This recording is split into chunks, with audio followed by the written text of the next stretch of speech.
This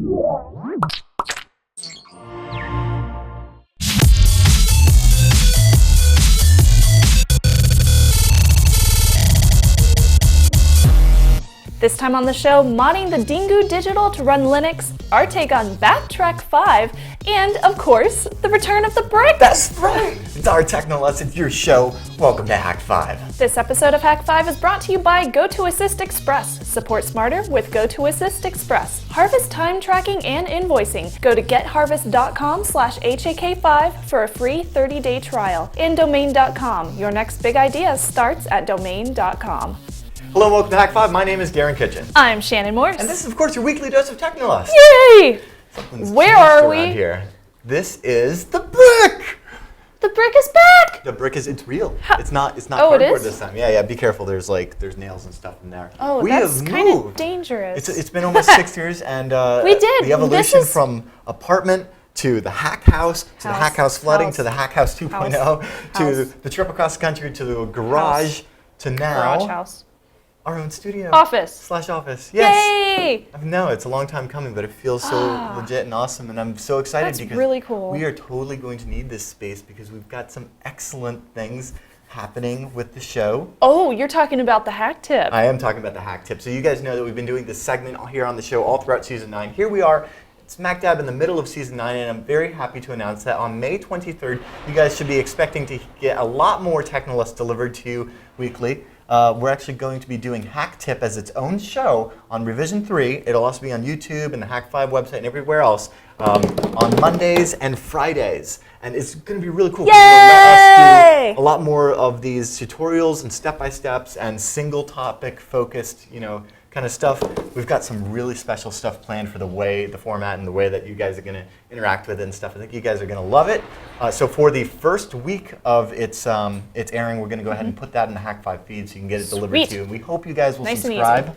We hope you guys will head on over to YouTube and Rev3 and Hak5.org and get your hack tip on, because we love doing the hack tip. It's so much fun. I do. And you know what? We have a ton of information in this episode, so let's get it going into the hacker headlines. It's a long one. Let's get it going. The hacker headlines. Oh, Skype. They have another security problem. Go figure. Skype on Mac OS X has a bit of a flaw. You can send a Skype message to another user and potentially get remote access to that other computer. Gordon Mattern, a security researcher, found the flaw and told Skype about it more than a month ago, but there was no fix until after the news started spreading that there was an issue. Skype has released a small-term patch, but no full fix has been released, nor have users been notified of any kind of update. Yeah, Skype is all like, we knew about that, and we had a patch, we hadn't released it yet, and it's going to be fixed. That's their crazy. I don't know. Oh, now, Skype. Just days before Google I/O begins, French security firm Viewpin, or I'm hoping that I'm pronouncing that right, is demonstrating a zero-day vulnerability in Google Chrome, which allows remote execution. Now, the exploit, which hasn't been released to the public, bypasses Chrome's praised sandbox, as well as the address space layout randomization, or ASLR, as well as DEP, or data execution prevention. Google, who's busy with their whole Chromebook and all the other fun stuff coming out of I/O, hasn't verified Viewpin's claims and says that, if necessary, an update will just be pushed automatically to users. Fingers crossed. Yeah, fingers crossed. Okay, so everybody knows about the death of Osama bin Laden, right? After that, it spurred several scams throughout the entire interwebs. Malware has shown up on certain websites. A Facebook scam popped up, which I saw several times on my own profile, and I was like, delete, delete, delete. I'm not just removing the spam, I'm unfriending the people that are... Yeah, I'm like, seriously, people, come on, don't fall for that. Yeah. And even the blog of the guy who accidentally live Twittered the entire thing, his page got compromised. So it's happening everywhere. Scammers are really smart and they know what you're looking for. So people want to see the whole Osama death video, and it doesn't exist. There's no video anywhere. So for anyone out there who was considering clicking that video on Facebook and sharing it with your friends, don't do it. And while you're at it, delete it from your profile if somebody else has posted it. Just do it. Oh, I'm so sick of that thing. I know, speaking of... Grandma, come on. Well, really? Speaking of Facebook, semantic security researchers are reporting that there's a flaw in the way that the application authentication works on Facebook, and nearly 100,000 apps may have complete access to your account. That's your wall, your chats, everything. Are you serious? Now, Facebook now uses OAuth 2.0 for authentication. However, older authentication schemes are still in use for backwards compatibility. Now, the firm advises users to change their passwords immediately because doing so essentially thwarts access through that token bug. That's not good. Does that have anything to do with the fact that when you go to certain apps, they ask you to switch back to normal HTML? No, I haven't seen that. I don't You do haven't any seen apps that? on. No, I don't do any apps on Facebook. Are you yeah, kidding? it's weird. Like sometimes I'll click on something, answer a question, or there's some vampire We related can take a thing, look at and that I'm out like, there. ooh. But yeah, But- I try to stay within HTTPS, and I don't do any apps. Yeah, I never switch back. I'm like, deny, go Yeah, back. this could be fun. This is a Maltego plugin waiting to happen if it doesn't already exist. Maybe we can talk to Moobix about that. And last but not least, hot up the heels of Ubuntu's 11.04 Natty Narwhal release, which has been getting mixed reviews due to the new Unity window manager, BackTrack-Linux releases the much-awaited version 5. Yay! I'm sure everybody is super excited about that. Yeah. In addition to native 64-bit and ARM processing support, the security distribution now comes in both KDE and GNOME flavors. Deliciousness. Are you excited? Have you checked it out? It's available via torrents. Awesome. Good use of torrents, obviously. And has a stealth mode. It comes with Metasploit and sounds just plain epically cool. I'm excited. I know I am. Yeah, and as you know, we have a whole bunch of information about the Crack the Code Challenge, but first I want to kick it over to Kirby back at the, I was going to say Hack House, the Hack Garage, whatever it may be, we're going to kick back over to her and find out about Kirby's old school app of the week. Meow.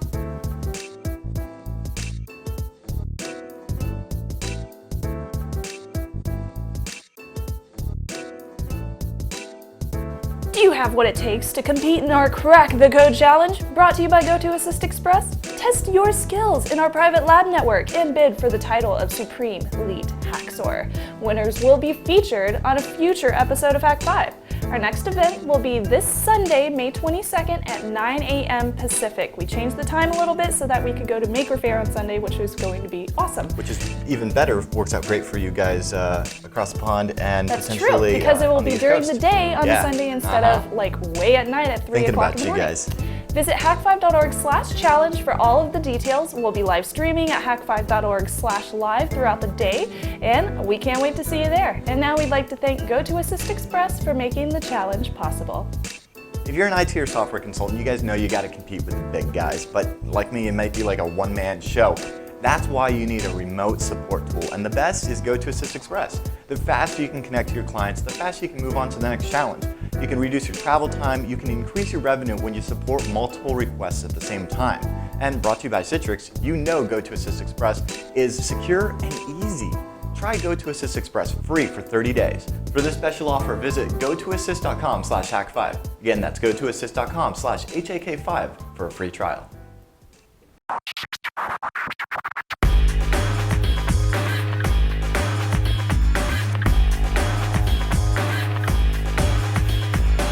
I don't know if you guys remember a couple of seasons ago, Shannon got her hands on a little embedded device here, the Zip-It. Zip-It! Yeah, you had a lot of fun with this The guy. Zip-It Z2, yeah. Except you We put flashed the Doom on 'em. firmware and put Linux on it so it could play Doom. It was awesome. I hear you're doing that again. I might be. What's the toy now?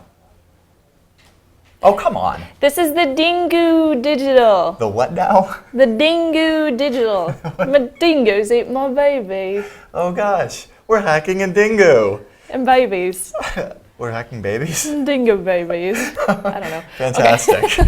So this is the What does this Dingoo guy do? A320. Oh, he's cute. and He's a little gaming handheld device for open game development, like Homebrew. white. Oh, this thing's got emulators on it. Yes, it does. It has Homebrew. So this is out of the box right now. We don't have Yes, this is out of the box. Dude, So it's saying like Atari, ColecoVision, Game Boy, Game Yeah. Boy Advance, NES, SNES. yeah, it comes with all of those, and it has really, really modest hardware specs. It's 400 megahertz CPU, 32 megs of RAM, 4 gigs of internal storage. It's got a mini SD reader on the bottom over there, and then it also has the 2.8-inch LCD screen on the front, and it's only 320 by 240 resolution, no HD awesomeness or anything like that, and all of your normal jacks.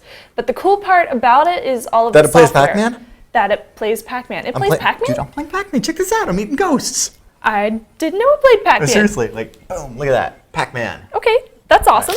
Probably just died. Nope, I had a power pellet. Okay, well, it also, other than playing video games, you can do things like play videos and audio, tons of file types. Has a built-in FM tuner for radio. You can record voice, and the SDK is available for free, which is great. But my favorite part about it is it's customizational. You can do like different themes, like a Zelda theme if you wanted to, and it has that ability to play all sorts of ROMs. So, I mean, who doesn't like video games? That's cool that it comes with like the homebrew ROMs. I mean, obviously you could Yes. maybe, you know, legally acquire ROMs to put on True, there, but it's you nice that could. it comes with some good stuff. So it comes pre-installed with tons of stuff, like that Pac-Man game that Actually, you it was play. called DACman because Okay. it was like a total clone. Probably wasn't licensed or DACman. anything. Well, whatever. And it's got for an like $80 Centipede, handheld. Minesweeper, you know, all those games that like come pre-installed on everything. And it also has all those emulators just for your convenience as well. But if you want more that you can do with your new toy, why don't you put Linux on it? I love this idea. Let's do it. Let's get do into it. it. Now, Okay. What are we going to need? So Dingux is the Linux distro that we're going to put on our Dingux? Dingu. Yes, Dingux. We're going to put Dingux on Dingo. Dingux. Dingux. So you can get Dingux at dingoscene.blogspot.com or dingoscene.com. And on this website, they also have these really, really easy steps to take to just guide you through everything. It's called the Complete Idiot's Guide to Dingux for Windows, and pretty simple steps, so you can check those out if you want to. First off, I was checking out the Dingu Wiki. Looks pretty good. Yes, Yeah, the Dingu Wiki dingowiki.com. also comes in handy if you Yeah. have questions along the way. First off, the first thing you will need is to download a couple of really simple files. The first one is called Boo Boo's Dual Boot Installer zip file. Oh, nice. So we're going to dual boot this guy so we can keep the original OS. Yes. Perfect. I mean, that's the whole reason. Like, you can dual boot, so you can still play all your emulators on This here. guy didn't dual boot. No, he he only ran didn't. Linux. Anyway. And we can play Doom and run Linux. It's good times. All right. So we need the dual boot installer zip file, and then we also need the local-10.zip or local zip file. Both of those are pretty much all in the same. They were just from a couple of different users who decided to mirror each other pretty much. Nice. I So, like mirrors. yeah. You can't go wrong with It's that. nice and simple. And you also need to make sure that you charge your Dingu before you decide to start reflashing it, because you don't want to get a bricked Dingu. Firmware flash complete in 10 really like minutes. saying- Battery life 4 minutes. I like saying Dingu. Dingu. Dingu. Dingu. Okay, so once your files are downloaded, unzip the dual boot file into a folder of your choice anywhere on your PC. It really doesn't matter. All right. And then you turn on the Dingu and you go to your system setup menu. And I'll do that right now. Record, picture, library, browser, system. Press A, go to About, press A again. There's a little Easter egg in here. So usually you just get your memory 3.85 gigs, you know, free 3.3 gigs. So, you know, a little bit of memory. So on what do we that have side. to do? Like up, down, LRBA? Up, right, down, up, right, down. Oh, okay. Okay, so we get another menu that gives us our LCD module. So on the screen it should say something like LCM Fair ILI 9331 or 9325, whatever version that you have at the end of one of the lines. Mine is 9331. Remember that number, Okay. it'll come in handy. Sure, got it right here. This is the LCD module, and each one has a different one. I think the most updated, it was like 9335, but it pertains to the whole flashing procedure. Okay, so the manufacturer keeps changing out the part, and Yeah. then depending on that, you're going to need a different version of the ROM or whatever. Yeah, exactly. Got it. Okay. So it's really important that you use the files that pertain to your LCD, or it could totally screw it up. Okay, so now I need to reset my Dingu. This gets tricky. According to the steps, it says hold B while pressing the reset button. No, what I'm reading is hold B while hitting the power button. Well, on here it says hold B and press the reset button. Well, I'm reading mine while in BackTrack-5, so obviously it's more correct. Okay, well, you are correct. Turns out, if you hold B and press the reset button, which is on the side, a little reset hole that you can, you know, stick a little paper clip into, it doesn't work so well. So you actually have to hold, let's see, I think you'd hit B first. Hold down B, Hold down B, hold down reset, hold down reset. Oops, hold down reset. or hold down the power button, sorry. Power button. Okay, now keep holding down B, Okay, let go of the power button, keep holding down B. okay. Okay, you can let go of the power button now. I got All right. Okay. And then you know that you're in, so you're now in what's called Rockbox mode. This is where you can actually update. Box. Yeah, this is where you can give it. Okay. It's kind of like when you put a pineapple into a red boot mode, Okay. or many different devices have I like this. boot managers. All right. Now we can tell it some instructions, I'm assuming? Yes. All right. So now I have to plug it into my computer with the nifty little USB cord that comes with it, because it comes with like every single cord you'd ever need for the thing, which is great. All right, so I plug that in. And I choose cancel if any kind of found new hardware screens pop up. And when my PC asks for a driver location, I choose my newly created dual boot folder, and the driver should successfully install, and then I'm ready to flash my Dingu. We've already done that. We're here on Windows XP 32-bit. Yes. Little kind of worth mentioning if you're on XP 60 or on Vista. Sorry, wow, 7. Vista 7. If you're on Windows 7 64-bit, your computer is probably not going to like it because it's not a digitally signed certified driver from Microsoft. Which I didn't know was a problem until trying this hack. There's a hack to get around that. It's not worth doing or talking about right now. Basically, if you've got an XP machine, this is the way to do it. Yeah, just use XP because it works a lot better. XP 32 is the vanilla of computers, it seems. So I did this nifty little thing called Windows F12 to go into my device manager. On this one, it's Windows key pause, and then pause is on F12. So you have to, anyway. Yep. And then I went into Hardware, Device Manager, and updated the drivers by right-clicking on the USB. I think it was called like JZ4740 or something like that. That's what the Dingu was. Sure. As weird as that. Dingu likes JZ. I guess it likes JZ, but anyway, after it was done, it said that it was ready to go and successful, so I was like, yay! Now I unplug my Dingu and I press the reset button again, aka, I think the power button? Yeah. Maybe. So we've already done that part. So we've got the drivers installed. We don't even need to do that. We can just leave it here as it is. Because that was just to get the drivers installed the first time. We're good to go on the drivers. Okay, good. So let's get into the fun command prompt happiness. Okay, so now I hold the B button down and press reset again, and then I plug my Dingo back into my PC, which I already have that. Understands the drivers, and we're set to go. So now I need to find my dual boot folder, desktop, directory. Let's see, it's my Dingu dual boot right there. So Dingu dual boot. Okay, so there's a whole bunch of different files in here. The one that I'm pertaining to is the USB tool-win.exe. There's also USB tool-linux and USB tool-OS X, and they all do exactly what you would imagine. They do, yes. Okay, so I'm going to scroll up a little bit so I can see this. The easiest way to do this is just by copying it from the website. It's USB tool-win space 1 space hwinit. Hit tab, that should autocomplete. I like doing the tab to autocomplete to just make sure you're specifying the right file. Nothing wrong with putting the wrong bin on your bootloader, huh? 0. It's 7 zeros. 0, 0, 0, 0, 0. Enter. Okay, so it says it found the device. It's searching for it, sending data. Okay, so this is the stage 1 of the flashing sequence. And then the second part is USB tool-win. See. Oops. Z image dual boot installer underscore boot underscore installer underscore ILI 9, and mine was 9331, not the older version. Sure. And then I put in 0x. This is a hex code, I think. Mm-hmm. It's a memory address, so 806 806 and then 5 zeros. And I press enter.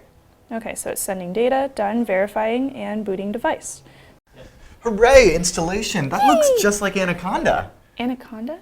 Yeah, I'll explain later. So we can go ahead and install it. Okay, so it says, it tells me the keyboard on here. Start is enter, select is escape, left shoulder is tab. Okay, so I hit start to continue. All right. Acceptance of terms. Mm-hmm. Start to continue. Do you agree to the terms and conditions that you have read? Yes, I do. Spiffy. Which SPL do you want to flash? Dual boot or original firmware? Dual boot. Dual boot. Okay. About to write dual boot SPL to NAND flash. Do you want to continue? Yes. Yes. Success! Device will now reboot. All right. Okay. Now I should see Dingux. Okay, there was the Dingux thing. And then it restarts into the original firmware. Awesome. Okay, it's working so far. Now, since I reset it and okay, now we got it in USB mode, I need to reset my Dingu again and plug it into the PC, and the PC should be able to find it in a couple of seconds. So, all right, so our PC sees it. What do we need to do now? okay. Next, I need to plug my mini SD card and format it into FAT32, which I already did that part. I unzipped everything from the second file that I downloaded, the local-10.zip, into the root of my mini SD card, and that is right here. So there's not a whole lot of files in this one. Okay, so you just put some folders on the SD card? Yeah. Great. So after it's unzipped, I go to the mini SD card and I rename my LCD screen file to Z image. So mine was 9331, so I choose that one. All right. And I just rename it to Z image, and I just erase all that extra stuff. Yeah, shortcut for that one's F2. Again, no birthdays, just shortcuts. Just shortcuts. God, you're so weird.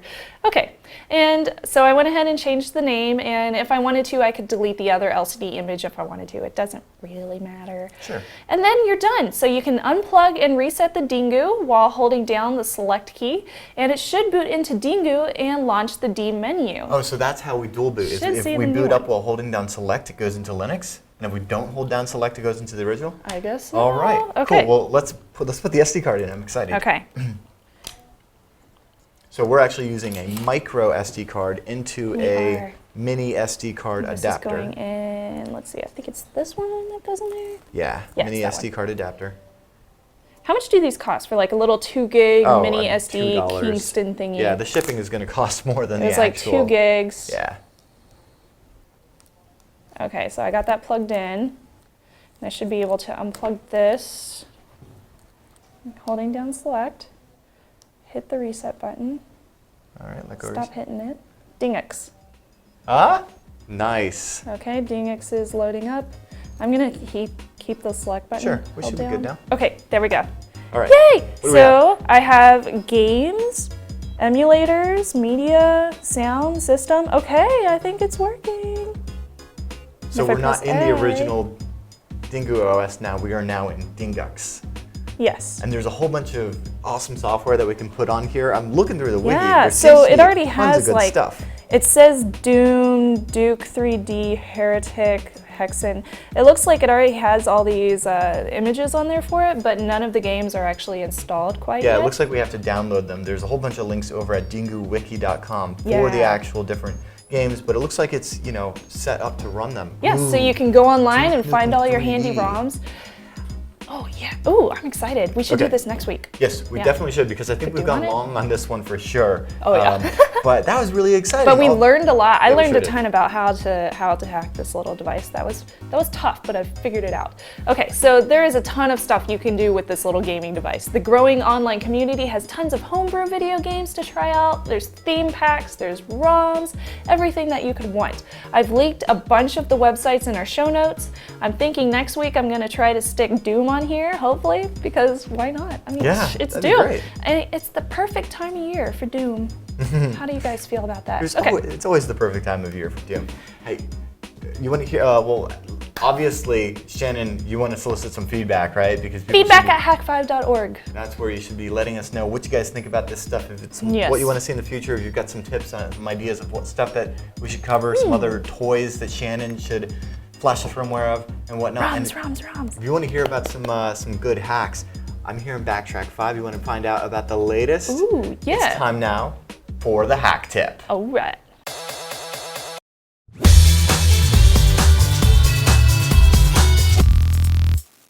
It should be no surprise to any of you guys that I'm a huge fan of BackTrack. I love all the Linux distros that make it easy to get at the tools that you love for all of your pen testing needs, and we are so happy to be playing with the new version of BackTrack. You can grab yourself a copy over backtrack-linux.org, and version 5 brings with it so many great features. Besides the fact that it's 32-bit and 64-bit native, you now get the choice of KDE Desktop, which is traditionally had, as well as GNOME, which is kind of my personal favorite. But not to say that there's nothing wrong with KDE, but now you get a choice. Also, it works on ARM.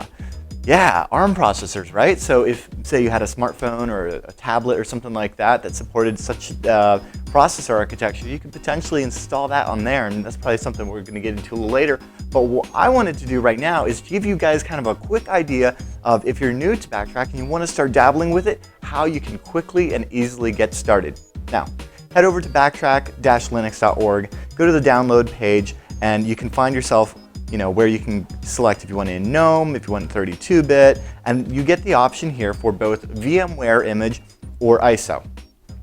Personally, I'm a huge fan of VirtualBox. Nothing wrong with VMware, but I like the idea that Sun's VirtualBox is open source, and you can just, I get a warm fuzzy with it, and it's my personal favorite virtualization infrastructure or whatever. So I go with the ISO. Now, I already have that downloaded here, and while you could, burn yourself a USB key or, say, an SD card, any kind of flash removable media to boot off of and use it with your bare metal. Sometimes you'd like to, run it in a virtual machine to dabble with, get familiar with, or if you just have multiple programs you need to be running. I a lot of times like to do BackTrack in a virtual machine because my Windows host will, say, have internet access through Wi-Fi or 3G or something like that, and then all of my other OSs on top of it just get the internet access through them, and then I can use something like, say, a USB Ethernet controller to connect to a Pineapple or something like that and do my nefarious bidding.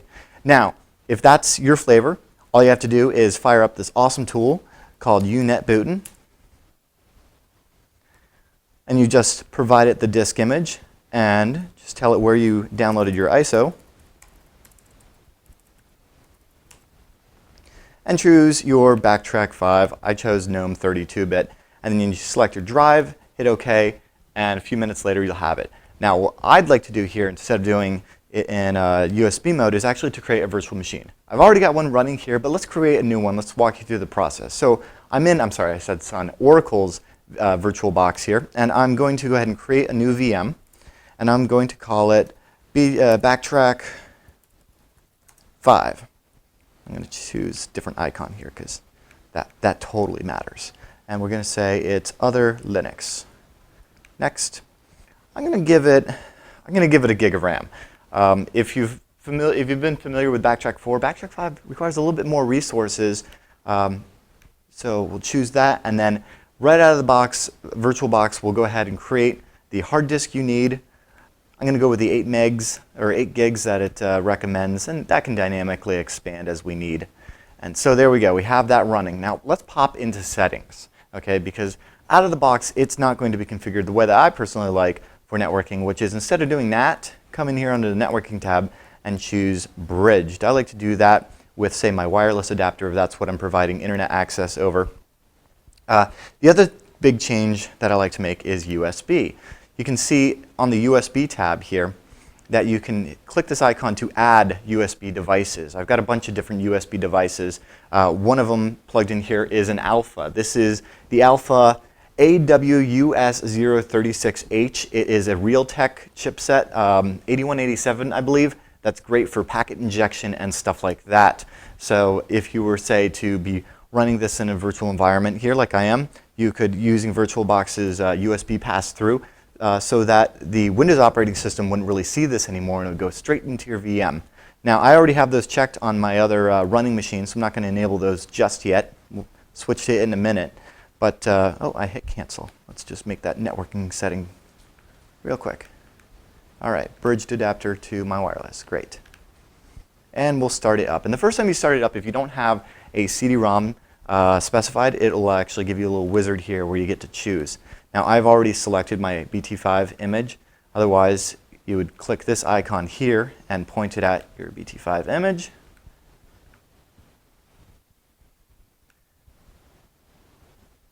And in just a moment, you get this splash screen here where you can go ahead and boot into the live environment. And I got to say, it boots pretty quickly. Now, the first time you open it up, you're going to be greeted with a menu like this, and you're just going to go ahead and you're already logged in. The password for root is Tor. One of the first things you're going to want to do is type passwd space root and change that. And then type start X to bring up the X window manager.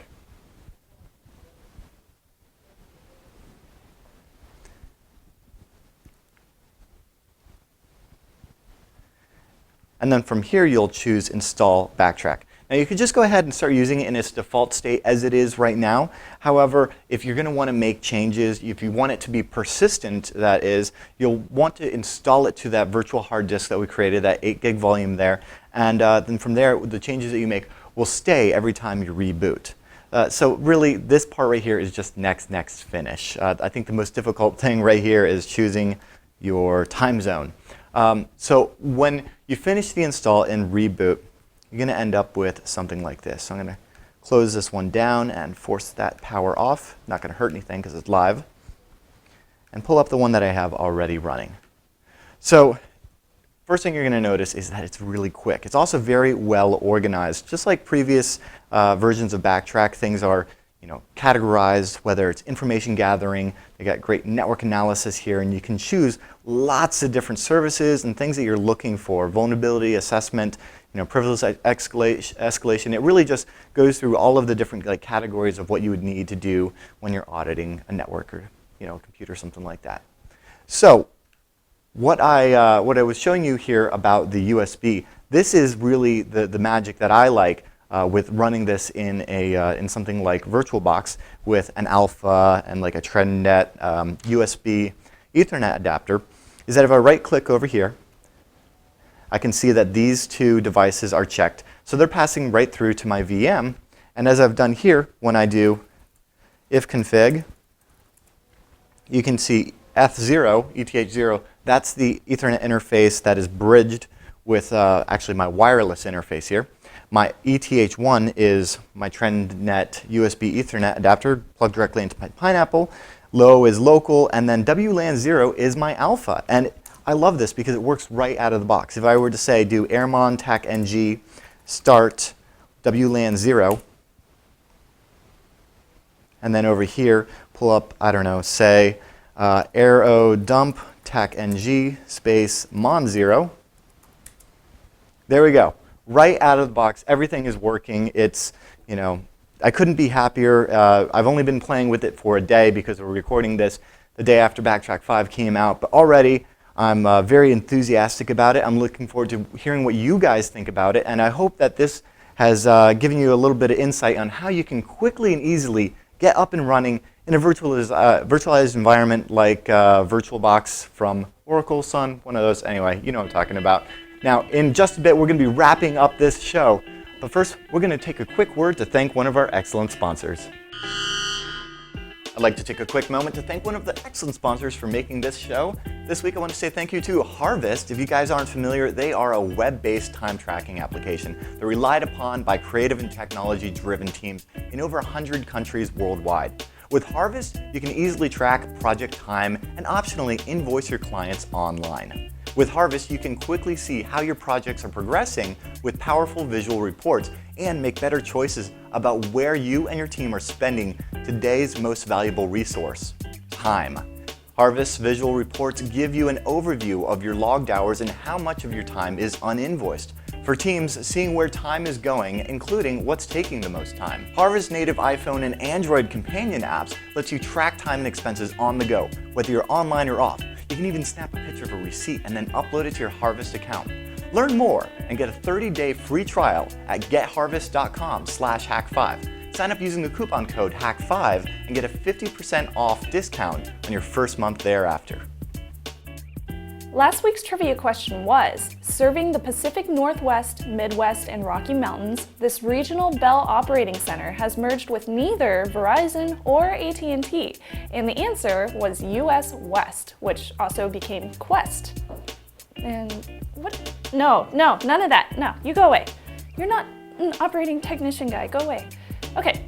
This week's question is, this popular project was a light installation in Berlin that transformed a building front into a giant low-resolution monochrome computer screen. Awesome. What is the project's name? Enter your answer at hak5.org/trivia to win some sweet swag. And now, a word from our sponsor. If you're a systems administrator or a tech consultant, you guys know you gotta have a side business. I know I do, providing various remote support and IT consulting services. And let me tell you, it's easier than you might think to get started. The first step, of course, is getting the right domain, because trust me, running a business as chmod755aol.com isn't going to most professionally showcase your talents.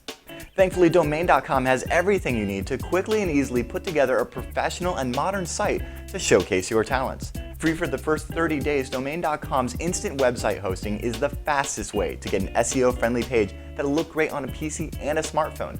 And with fully featured email hosting starting at just $1.99 a month, there's no reason not to have your name at a professional domain.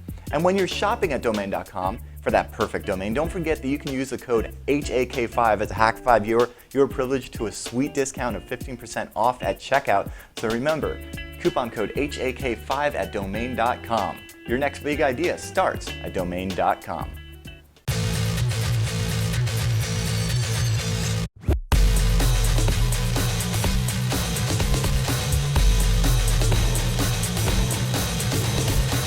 Well, that just about wraps up this episode of Hak5, but you guys know before we get going, we got so much of your email that we love to cover. Although, what time is it now? Shannon, do we even have time for emails? I want to go to the farmer's market. Okay, there's a farmer's market outside. We're in Point Richmond now, which is awesome because Hak5 has returned to the point. There used to be a point in Hak5, and now it's pointless, and now the point has returned. We've returned to the point. There's a point. Nick writes in, hackertyper.net, set type speed to 1 for a more realistic look. Oh, wow. That's all he wrote. Really? Yeah. Yeah, actually, we saw this. That is the best email we've ever gotten. We saw this the other day when Anthony Carboni was checking it out, and I love this. So you just bang You on just your bang on the keyboard like you know what you're Like a doing. code monkey. I'm hacking right now. Code monkey. All right. Aw, that's adorable. Thank you for sending that in. And we have the Technolist photo of the week. This is from Hibby. Oh, hi, Hibby. From, I think, IRC? Right? Yeah, I've seen Okay, Hibby. so Hibby says, Darren, it's Hibby! Just in case you didn't know. So here's my Technolist picture. I launched a balloon into near space, 100,000 feet, tracked it, and when I got back, this was my favorite image on the memory card. It's all thanks to Hak5. Oh, getting me interested in radio things years back. That is so cool. Regards. I'm gonna love that. Yay, wish- Dave. I wish I had the skills to do something like that. You know, Yeah. the ham radio stuff. It's just a realm That's a I've never kick-ass gotten photo, into. too. It's like almost outer space. Yeah, thanks for that, Hibby. That is so cool. Okay, as you guys know, you can support the show free, simply. All you have to do is subscribe on iTunes, YouTube, Miro, wherever you want to get it. Especially stay tuned, stay subscribed because we're going to be launching Hack Tip. So if you're already on YouTube, you're going to be getting that on Mondays and Fridays. Dude, so much more technical. It's so great. Thank you for subscribing. We really love you guys' support that way. We love you. Okay, and you can get Hackshop goodies at hackshop.com. We have plenty of really cool stuff, like t-shirts that look kind of like this, but they say I love Hak5. And we have hoodies, and we have hats that say Hak5 on them. And we have And then we have these guys. those guys. I've been writing a ton of tutorials on it. Yeah, it's good stuff. Anyway, hooray. Those are called pineapples, Yeah. because they taste like pineapples. Lols. Okay.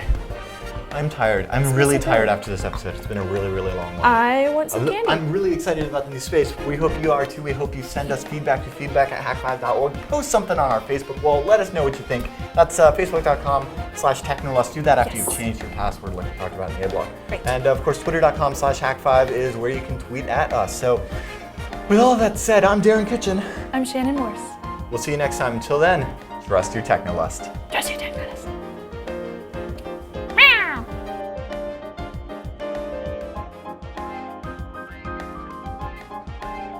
I'm just gonna like hold a mic up and go. That's right. This is. Okay. And now I'm. And that's as much. This regional bell operating cesspool. Is that better?